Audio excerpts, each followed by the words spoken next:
me feel good about turning 50. Woo! Yeah, it's still a little bit hard to say, you guys, but I feel like if I keep saying it, it might feel better. But you know what? Thank you guys for coming to my 50th birthday, to this amazing Maggie's Mashup. I'm so happy for you guys to all be here. You know, turning 50 is really different, you guys. It's like, it really puts things into a new perspective, because you realize you don't have an infinite amount of time left, right? So you begin to like savor every moment. You begin to find like a new depth of gratitude. You begin to torture people with monotonous monologues. Somebody just killed me already. But you know what? I'm like okay with it. I'm really embracing turning 50. But if you tell me I look like I'm 50, I'll fucking fight you. Oh no. But you know what? I actually like my birthday, you know, because I feel like I'm still young, I'm still vibrant, I'm still dating 26-year-olds.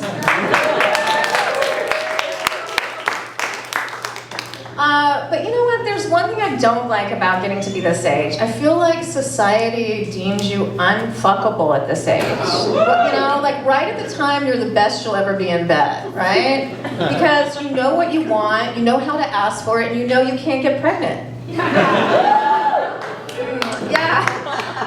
I'm also really tired of people telling me that I should age gracefully, you guys. I mean, what does that even mean? I mean, I guess I'll gracefully take myself to my next Botox appointment.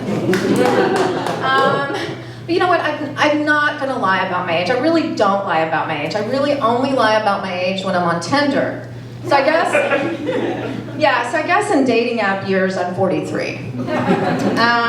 But you know, I earned this Botox, you guys. For those of you who don't know me, I'm a single mom. Yeah. My son is in the audience and he is not clapping. I don't know what that says, but it can't be good, you guys. But you know what, I love being a mom. You know, but it's hard, right? You know what they say about having kids? It's a lot like making pancakes. You know, first one's kind of fucked up.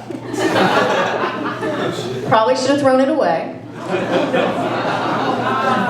But I think having kids is a lot more like eating pancakes. You always regret having your fourth one. But you know what? My parenting has really changed over the years. I mean, we used to sit down at the table and say grace, and now we just say fuck it. You know, and school just started, you guys, you know. And my 12-year-old daughter came home from her first week of school, and she told me that her sex ed teacher taught them what a blowjob was, and even showed them pictures. And I was shocked. I was like, I really do believe they need to know where babies come from. But I don't think my 12-year-old needs to be contemplating whether to spit or swallow. Yeah, and you know, I guess 12 in LA is like 30 anywhere else. I bought her tickets to see Taylor Swift, and she sold them to go see Tony Robbins. But you know what? I actually did drag her to see Taylor Swift with me, and you guys, oh my gosh, Swifties are so wholesome and nice. I mean, usually if I would take my kids to a concert, I'd worry about them getting roofied or ending up in a mosh pit, but leaving Taylor Swift, I was just worried we'd leave born-again Christians.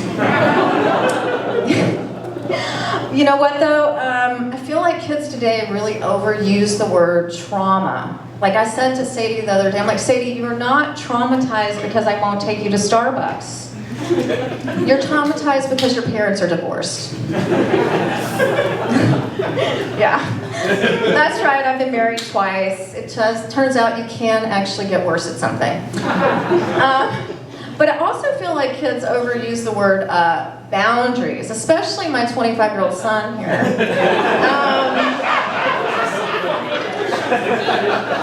He moved back in with me recently, and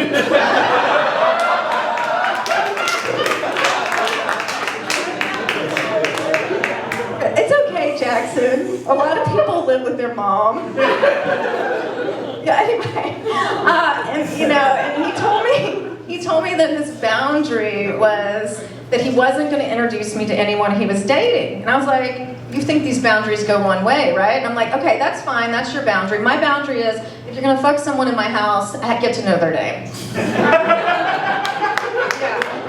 Yeah. He doesn't love that, right? Someone buy him a drink.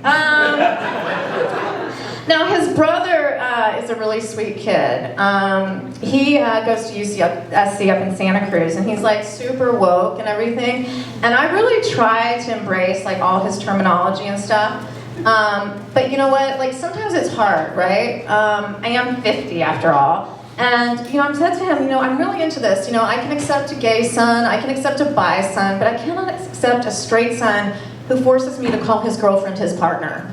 I feel like partners should be like reserved for mature people, right? Like there should be some rules or something. Like if you're under 35, you have a girlfriend. If you're over 35, you're having an affair. You know, something like that. Oh boy. I know it's a little old now, but do any of you guys remember that stuff going around about Jonah Hill and Sarah Brady and this like weaponizing therapy speak? Yeah. You know that? I sort of feel like my kids are Jonah Hill and I'm Sarah Brady. I mean, I feel like they're trying to control me and they feel like I shouldn't be on Facebook in a bikini. Despite how red he is right now, Jackson and I are very close, right? Yeah, he's here, you guys. And he used to share a lot with me. And he used to share a lot with me when he first moved in. And he told me once, you know, that every girl he's ever been with, he's asked him to choke them.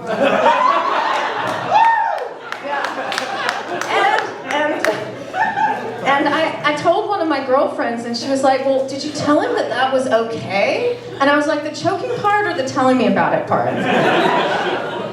But now that I've been telling these jokes about him at these shows, he's like really gotten tight-lipped with me, you guys. He won't tell me anything, and I have to be like a detective in my own house.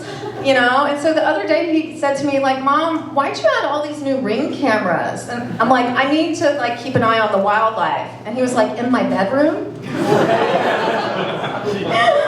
Oh shit, sorry Jackson. And you thought it was gonna be my birthday roast, right? Anyway, my family, including my son, they really wish that I did anything but stand up. They want me to go back to writing children's books, right?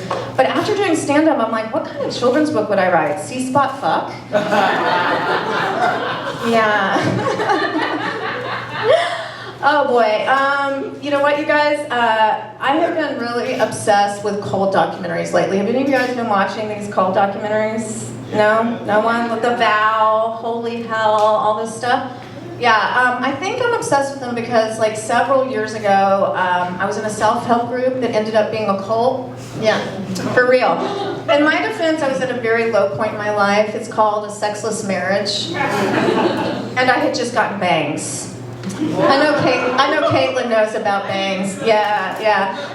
Everyone is always asking me though if this cult I was in like did any crazy sex stuff. And the answer is no, and that's really too bad because if you're gonna waste a couple years of your life, you should at least get laid, you know, for sure. But the cult I was in did engage in excruciatingly long hugs, to the point I was like, just put it in already. Yeah. But you know what? There are cults all around us. A girlfriend of mine just joined a group and she gives them money once a month, she does backbreaking work for them, and she even recruits her friends. And I was like, babe, you're in a cult. And she was like, Maggie, it's CrossFit. Yeah, if any of you need deprogramming, you can see me after the show. But speaking of cults, I'm not just a mom, I'm also a dog mom. Anybody a crazy dog person? Yes. Yeah? Anybody admit to having a dog birthday party? Yes. Yes? I haven't gone that far yet, but I did give my chihuahua a quinceañera. As her adopted mom, I felt like I had to honor her heritage. Yeah. I even think like I love my animals so much that my boyfriend is jealous of my dogs, you know, because I home cook their meals, they sleep in my bed, I actually love them, you know. But I don't just have dogs, I have 3 dogs and 3 cats, which means like I have a zoo, you guys. That's why I don't need a husband. I just have a hot veterinarian who wishes I would stop texting him at 2 in the morning. But you know what? Because I have all these crazy animals, I feel like I have the Brady Bunch of animals. And I feel like if we had a theme song, it would go something like this. This is why I brought the water up. I wasn't sure if I was going to be able to sing tonight. You guys want to hear it? You want to hear it? All right. There was a story about a divorced lady who was bringing up 3 very cuddly dogs. All of them were little bitches like their mother. The youngest one, a cunt. Till the one day when this lady met 3 kittens that were living out on the streets all by themselves. Now they're all sleeping in her bed together, and that's the way her sex life came right to a halt. It's all their fault. It's all their fault, you guys. I am just one bad day away from buying a dog stroller, you guys. But not today on my 50th birthday. No, not today.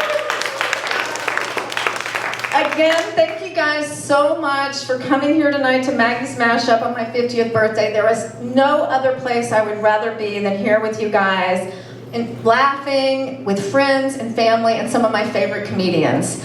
And you can tell I chose the lineup tonight because the majority of the lineup is young, hot guys. Yeah.